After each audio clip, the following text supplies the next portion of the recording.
Mesdames et messieurs, bonjour et bienvenue sur Nefs TV pour une nouvelle vidéo proposée par Nefs Magazine. Aujourd'hui, on parlera de ce qui représente certainement l'un des mots du siècle en entreprise, c'est la prise de parole en public. Une action à laquelle on est confronté au quotidien, mais qui est vécue comme une véritable épreuve par des millions de gens à travers le monde. La vidéo d'aujourd'hui présente en 9 points les clés pour comprendre le mal et le combattre. Mais tout d'abord, point 0, no big deal. Ça arrive à absolument tout le monde. Il paraît que 50% de la population mondiale est mal à l'aise face à une prise de parole en public et 30% de la population mondiale vit une véritable peur panique face à un public. Premier point, s'écouter avant de parler.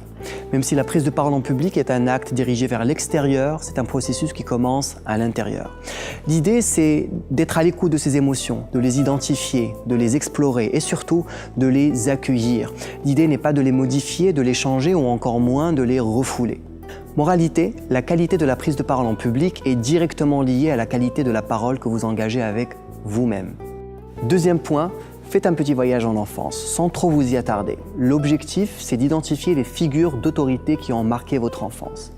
Alors, ça peut être un papa, une maîtresse, un instituteur, un grand frère, peu importe, mais ce sont des gens et des figures qui reviennent dans votre esprit lorsque vous vous trouvez face à un public.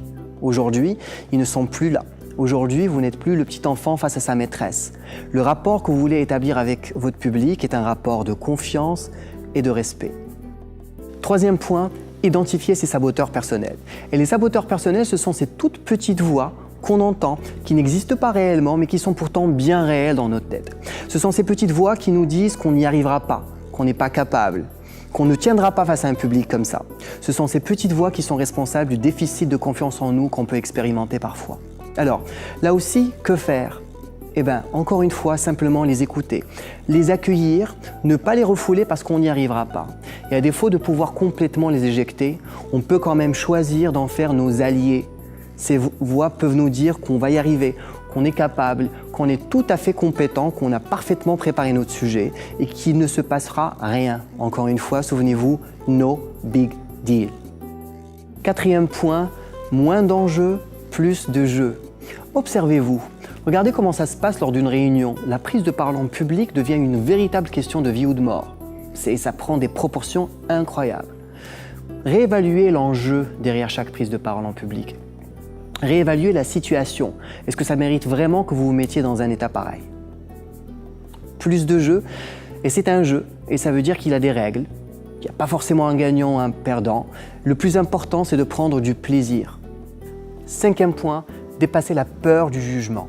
C'est précisément cette idée qui est complètement handicapante pour la majeure partie des personnes qui prennent la parole en public. Dépasser la peur du jugement, ça veut dire écouter son moi positif.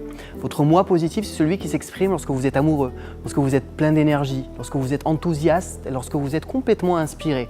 Pourquoi ne pas vous mettre dans cet état-là lorsque vous êtes en réunion, en présentation ou face à un public ? Sixième point, de l'entraînement, de la pratique, encore et toujours de la pratique. L'aisance en public n'est pas innée. La prise de parole en public maîtrisée, c'est quelque chose qui se pratique et qui s'acquiert au fil du temps. Et pour pratiquer, plusieurs exercices s'offrent à vous. Vous pouvez par exemple prendre la parole sans public, venir avant la réunion dans la salle, vous imprégner du lieu, ajuster votre éclairage, décider de votre posture, de la position dans laquelle vous allez être pendant la réunion. Un autre exercice pour sortir de votre timidité serait de décider d'aller vers une personne à qui généralement vous ne parlez pas nécessairement. Ça peut être un voisin ou un membre de la famille, mais allez-y et exprimez-vous. C'est un excellent exercice.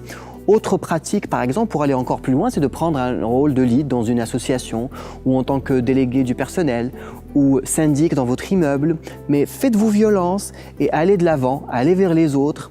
C'est une formidable pratique pour la prise de parole en public. Septième point, respirez. La prise de parole en public réveille des émotions qui peuvent altérer le rythme cardiaque et celui du souffle. Prenez le temps de respirer en insistant sur l'expire pour retrouver une respiration naturelle et profonde. Huitième point, la visualisation, exactement comme le font les sportifs de haut niveau. L'idée, c'est de vous asseoir et d'imaginer votre prestation face à un public alors que vous êtes en réalité seul. Vous serez surpris de voir que le corps, le cœur et la tête réagissent exactement comme s'ils étaient en situation réelle. Faites-le et ajustez votre scénario au fur et à mesure. Et on arrive au dernier point, qui est un peu d'indulgence. un peu de douceur envers nous-mêmes. Finalement, qui est notre pire public? Ne sommes-nous pas notre pire public? De l'indulgence donc vis-à-vis de nous-mêmes. La perfection nous renvoie vers un état de machine que nous ne voulons certainement pas être. Les erreurs, les dérapages, les oublis, c'est l'expression de notre humanité et c'est précisément ce qui est touchant. Merci à vous d'avoir suivi cette vidéo, j'espère qu'elle vous sera utile. N'hésitez pas à nous rejoindre sur les réseaux sociaux et sur nefs.ma.